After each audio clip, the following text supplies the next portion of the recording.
भाई बहन मशीन के मसलों की वजह से बड़े परेशान है। मशीन जब कपड़े को चला रहे होते हैं, मशीन कपड़े को देखें इस तरह से फंसा रही होती है, कपड़े को फंसा रही है।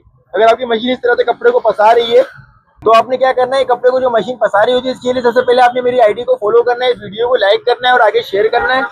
और उसके बाद आपने इस स्क्रू को खोल देना है और फिर ये इस स्क्रू को खोल देना है आपने।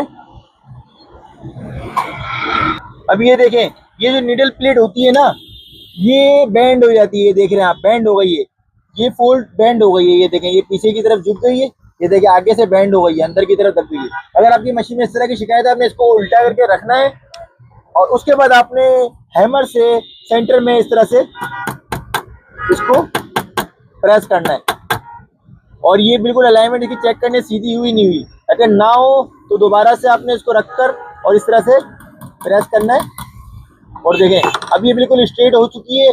अब मशीन में इसको लगाते हैं हम। अभी स्क्रू दोनों टाइट कर देने हमने।